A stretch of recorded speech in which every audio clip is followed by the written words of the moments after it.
don't know me from the bike space, real quick, I'm the founder of Bikerumor.com. We launched in July of '08, so we're about 11 and a half years now. It's the world's largest cycling tech blog, and we'll get into a little bit about how we kind of narrowed our focus to become just tech in a second. But this is, for those of you in the bike industry, it's going to could potentially come across as a sales pitch. It's not a sales pitch. I wanted to explain what we're doing, and I think you'll understand why, because I've given this presentation in a different form to publishers to kind of show that from the publishing side what we've done to build in content-based programs. But now I think it's really, really important and this is one of the big reasons why I'm putting this conference on, was to then teach the brands what it takes from, like what we're looking for from a publisher side and what we can and can't do, and how to work with the media. So this is not like, don't think of this is how I can work with Bikerumor.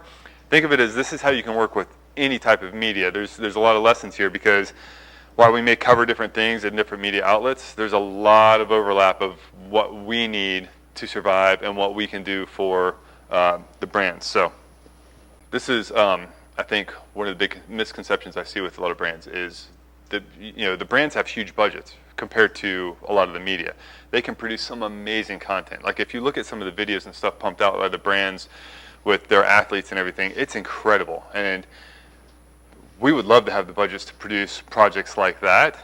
What we have is the audience, right? So kind of think about, you don't have to answer this, but think about, like, as a brand, how big is your audience, right? Do you have people coming in and checking in with you like all the time? Do you have millions of people globally? Advance that too quickly. Millions of people globally like checking in with your site and your content daily or weekly, because we do as a media outlet. And the other thing that we have is organic reach. So we're hitting 2.5, 3 million monthly page views purely organically. We've never paid to promote and boost our content. So we get organic stuff. And for those of you who have posted anything on Facebook, and then it's crickets, or Twitter or Instagram or whatever, and the organic reach of all of those things is dropping so much. And yet, if you look at the media things, we've become the place that people go where they know they can get the information they want on a particular topic. So we have the organic reach that the social media outlets don't. So like the last stat I heard was Facebook and Twitter organic reach is somewhere around 0.02 or 0.03%. So if you think about putting this amazing content out to that big of an audience, it doesn't make a whole lot of sense, right? So wouldn't you rather put your content somewhere where there's this massive built-in audience? You might be thinking, oh, well, we can buy banner ads, they're so cheap. Well, those are great, but if you're running through a network like Google AdSense or something, you don't really know where all those ads might show up. There's a lot of variability into when and how. And again, how many people actually pay attention to the banners that they see on other websites, right? Like if you're not paying attention to them and you're not clicking on them necessarily, then the chances are your customers aren't either. So I would say that unless you make something totally obnoxious, but then you run the risk of trying to disrupt somebody. And how many people like to be disrupted? Like when you're in your flow and you're there, you're looking for something in particular, right? Do you really want something to try and disrupt and annoy you just to get your attention? I think that's the wrong approach. And what if it works against you? So what if you made something people wanted, for your content-based stories? And what if you could put it where they're expecting it and where they actually want it? And that's, I think, the power of working with the media hand in hand to produce really good content, because you're putting it where the audience is super receptive to it. Your customers can be really, really stoked to read your content, and that was the problem that we wanted to solve for advertisers on Bikerumor. So a little bit of backstory here. Like I said, I started in 2008. We were super late to the content marketing game, and you could argue, because as my wife would say, like, I'm literally late to everything. We started late this morning, right? But I think it's important to understand paid content from the media outlet standpoint. So the way it starts a lot of times is you can run Google ads, and that's how we started, right? For our revenues, when I first started the site, anybody can sign up and run Google ads on their site, right? So when we first made like $1,000 a month with this, I was like super stoked, okay? And then people started sending us stuff to review, and we're like, great. But then at some point you realize, like, I can only review and I can only ride so many pairs of pedals, right? Like I literally have a drawer full of pedals, more pedals than I'll need in a lifetime. So while we were excited about that at first, that wanes a little bit. the other thing that we did is at first we were like covering everything. This is just a little bit of background on Bikerumor so you can kind of see how we've evolved. But as we narrowed it down, we realized like we weren't really so good at covering like the industry news and the people. We weren't really very good at covering the racing news because those weren't really where our passions lied.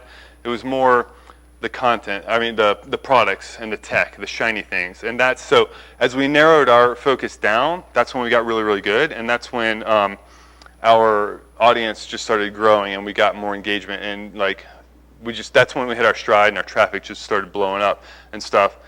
And so of course we got more and more products to review, and you realize that you can't feed your family products, which is great. I love getting free stuff like everybody else, right?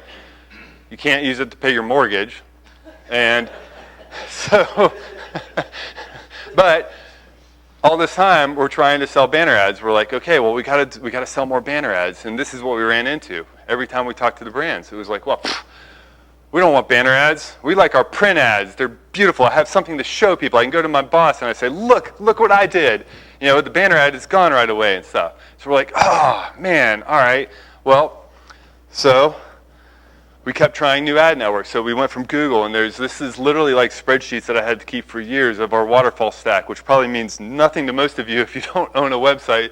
But these are literally like different ad networks, and you'd play with which ones showed their ads first based on who was paying you more. And it's called a waterfall and a stack, and it was a pain in my ass, and I hated doing it. But it bumped us like it would incrementally more revenue, and we needed that because it was, again, a really tough sell selling banners, right? The reason why we were so focused on that is because all of the paid content things that I saw were like this, right? Like, these are clearly editorials, but they're thinly veiled as such. It looked like articles, and I'm like, oh, these are horrible, right? I don't want this kind of content on my site. I don't think there's any value provided like this. Like, if anything, I feel dirty just for even seeing it, and like I can't flip past it fast enough, right? So it's terrible information that nobody reads. And if you were a brand and you were putting your content out and paying to put your content somewhere, you're wasting your money if you're putting something up somewhere that nobody cares about. It's not interesting, right? So there's no value to anybody in this. And yet we'd find more and more of it. You know, these types of ads are misleading at best and just downright unethical at worst. So how many of you see any kind of disclaimer that this is an ad? Or, right? Like, this is a thinly veiled article about this brand that's just clearly like, why would you put so many product pictures in something that wasn't an ad? And so again, like, this is the kind of stuff I want to avoid. And I'm sure you've all seen examples of this in the bike space or any other industry that you're reading, right? And so these are some of my favorites. I'm picking on the bodybuilding industry a little bit because it's like such low-hanging fruit. But like, literally, this is like, okay, you want to work out, you want to look like this guy. You're like, oh, this is just a product we like. Yeah, sure, right? Like, they're not dumping these kind of product placements into anything. And this is the sort of stuff that I'm like, man, I'm not going to do this. We're just going to push harder on banners, right? So we're reaching out, talking to brands, sell more banner ads, and now this is what we run into. Banner ads. I don't want banner ads. I want content marketing. It's like, oh, man, but we can't do that because look at what I just showed you. It's so bad, right? Like, who would even want that stuff? Who wants to read that stuff? Nobody. But that's what we're thinking. So I'm like, all right, fine. We're going to figure this out. There has to be a better way, right? And that's actually one of my favorite challenges is like, all right, if I can't do this, but I have to do something, what am I going to do? And so that was our challenge, was to come up with solutions. And if we're going to do this, I figured, okay, it has to benefit three parties. So who are the three parties, right? It's the brand that's advertising, and it's us, and the customer, right? And the thing is, like, we have our audience, and that's the most valuable asset that we have is our audience, right? So if it's not benefiting them first and foremost, not going to do it. So all those advertorials that are crap before, no value to our readers, not going to do it. The next thing is, okay, it's going to provide value to the readers, then obviously it has to provide value to the brand as well. So, all right, we got those two. And if we can combine those two, then we can charge for it, and then it benefits us. And so basically that's where we're at. It has to benefit the readers, the brand, and Bikerumor. And substitute any media outlet you want in there. The formula is the same, right? Like, everybody has to win or the whole project fails. So here's how we did this. Came up with different packages that we can kind of plug and play any brand into. So this is like step one. easy packages, they're easy to understand, right? So we have our readers survey contest. And so from a brand standpoint, they can give us 3 questions. We set up a simple form. We throw it up on the site. The readers answer those questions and get entered to win something that the brand's giving away. Super simple, right? But think about this for a second. For super cheap, we can talk pricing later if you want, but like literally super cheap, you get to ask an audience of millions of people any 3 questions you want. If you were a brand and you could literally, for pennies essentially, find out exactly what people think of any 3 things you want and capture email addresses to put onto your mailing list, is that not like some of the best consumer research that you can do for cheap? Now, does the consumer win? Does the reader win? Absolutely. They get a chance to win whatever, right? It could be like if it's an MRP fork, what, $1,200 or something for like the best thing you have, right? Yeah. That's a lot of value for somebody for taking 10 seconds to answer a few questions, okay? So super simple concept, right? Easy. Ethical? Absolutely. Is it clearly disclosed what's going on here, right? Like we're not hiding anything. The brand wants to know what you think on some stuff. They're going to give stuff away. So right on the bottom, we're going to add your email to our list and their list. Boom. Simple. And we charge for it, so we get to pay. This is like the flip side of this. This is awesome. The consumers, the readers, get to send in their questions. A brand can sponsor it. And we're saying, hey, we promote it ahead of time. Hey, look, in this case, Pivot Cycles, next week, they're going to answer any question you guys have. Send us your questions. So now, what do you think Pivot gets out of this? First of all, pre-hype. They get their logo on some stuff for the week ahead of time. But more importantly, again, for literally pennies, they get to see exactly what all of their potential customers are wondering about their brand, their technology, their suspension, their people. So this is like just a gold mine of data that you can then use to inform your future marketing campaigns, right? So if everybody's wondering about your suspension design, then clearly you haven't communicated what's special about your suspension design well enough beforehand. How much value is there in finding that out, right? So the reader wins because now they feel like they have access to these brands, right? It's not this brand up here somewhere that's high and mighty and great that nobody's going to pay attention if I call them and ask questions, right? But now they're like saying, hey, no, guys, what do you want to know? We're going to talk to them. We're going to find out the questions your answers. So they feel like they're being heard and they get to have a chance to have the brands answer their questions. So they feel special. The brand gets everything I just mentioned, and we get to charge for it. So we win, right? And it's also great content for us. This is great evergreen content. This will live for years and years and years telling people about Pivot's bikes, okay? So it's a pretty simple concept. Any brand can be plugged into this for any topic. It's amazing. And then we do some tech series where, like, maybe we're explaining tire technology in this case, and it's not like we're running an ad for, I think this was Terrain sponsored this one, but we got to talk to somebody about tire tech. So we say, hey, we called up our friends at Terrain, and they gave us all these questions, right? So Terrain sponsored this episode for a few series, or for a few installments of it, and we talked about tire tech. The information is not an ad for Terrain tires in this case. It's here's how tires are made. Here's what the different layers do. Here's why knobs are placed in a certain way. But every single picture and every single quote is from somebody at Terrain and of Terrain tires. So there's a lot of intrinsic, implied endorsement of the brand. And we clearly state at the bottom, if not at the top, like, hey, Terrain sponsored this. But if you read it, there's nothing in there promoting Terrain tires, right? So what we wanted to do, again, is provide valuable information to our readers and give the brand the opportunity to be seen as the expert in their space. Because, like, now think about it, right? If you learned something from this and you made that connection between Terrain tires, that's a win for the brand, right? And the next time you're looking for a tire, you're thinking, oh, I did need something that's a little bit tougher because I keep getting these sidewall cuts. That Terrain one sounded good, right? And then we get to charge for it, so we make money. And we also have great evergreen content that's just going to keep pulling people back. All 3 parties win. Then we get a little more advanced. And again, I'm sharing these examples not because I want to sell you on any of this stuff. It's because I'm just start thinking differently about, I'm going to create this piece of content because I'm a brand and I want to tell this story.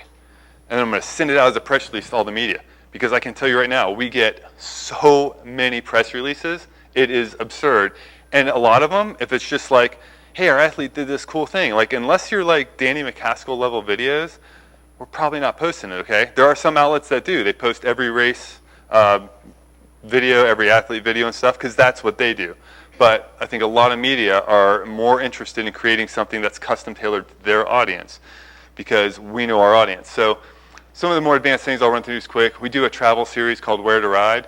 In this case, it was Eastern Tennessee's, and so it was Ibis and Anza and HT Pedals and I think one other sponsor we had for this series. And so like there's a 3-part series traveling to 3 different bike parks in Tennessee, and in each case we're showing, you know, very close-up details of like the bikes and stuff, and then what we use, and talking a little bit about like why we chose the particular parts that we did.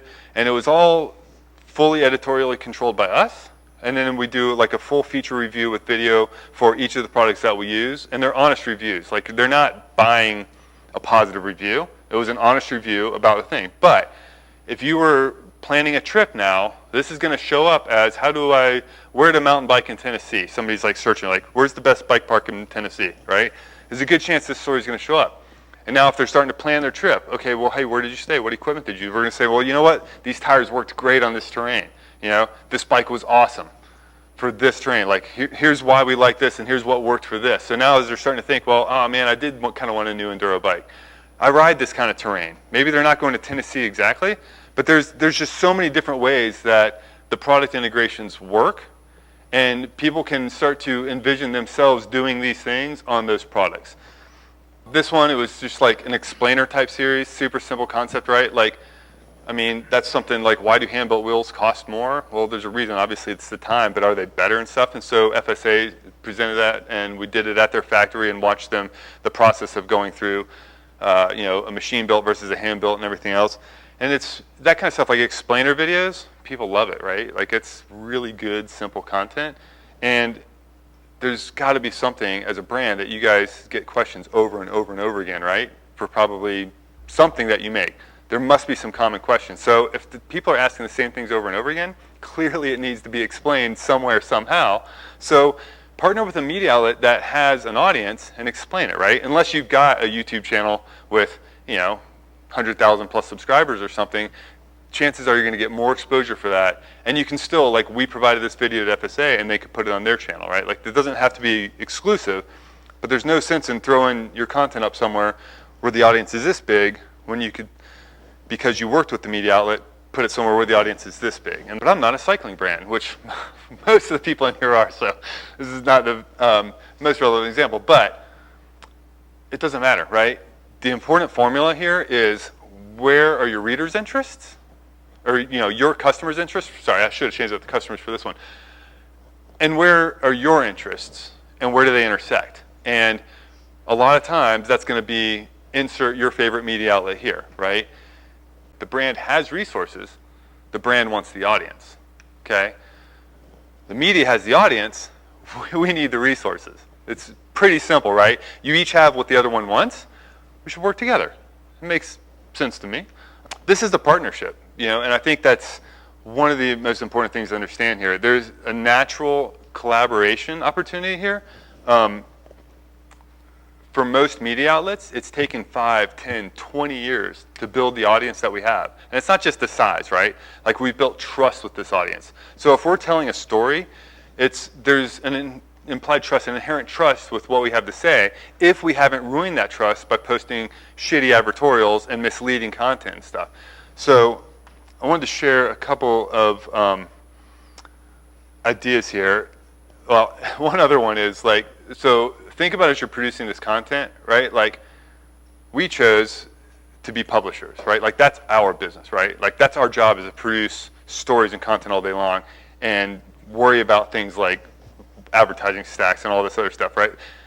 I seriously doubt any of the brands here went into business to make a part and also become a publisher, right? Like, we should each focus on our strengths. And so unless you really want to start a publishing arm and understand all the nuances of it, right? Like, there's already people doing it. You know, it's saying, like, if you're using a contract manufacturer, right? Like, if somebody's already making your product, you know, that part, you know, those bearings, let's use bearings for wheels, right? Like, almost no wheel manufacturer is actually making their bearings. Why would you do that when you can buy excellent quality bearings, pop them into your hubs that you've made, and then boom, you're off to the races, right?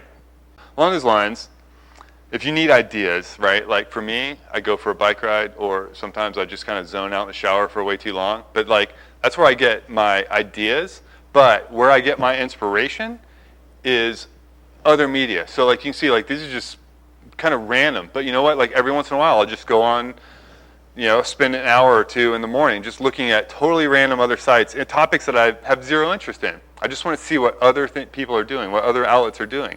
Because like I mentioned yesterday, Gear Junkie's going to present later. You'll see some of the stuff that they do and some really big projects that are amazing, and down to small projects, just to give you like another look at what can be done. But the thing is, like, this is where I get my inspiration, is to see. And I would even look at, as a brand, I would look and see what kind of content things that have worked for your competitors on other platforms, and then think about how that can work for you. So here's the other thing, like, there's a ton of bike, talking to a largely bike audience here, but there's a ton of bike websites, right? The story ideas that might work for us may not work for others, and stories that work for these other outlets, right? Like, I'm not saying we're the perfect fit for everything you guys are doing. It might be Single Tracks, it might be Vital or Pink Bike or MTBR, or I'm sure whatever industry you're in, there are a lot of different industry magazines, trade publications to consumer-facing ones, right? The stories that you want to do, if you just send out a basic story to everybody, that may or may not resonate with their audiences, so it's a little more work. But if you can work with the different media outlets to custom tailor that content, and even like the format, right? Like maybe it's more of a listicle, maybe it's a video, maybe it's a podcast. Almost all of us have podcasts for our outlets now too. Like, take the time and make sure that it resonates with the audience, because I think the ROI on that is going to be way higher if it clicks with the readership. This is what I'd like to leave you with. Please do not do crappy editorials. And yeah, that's my spiel.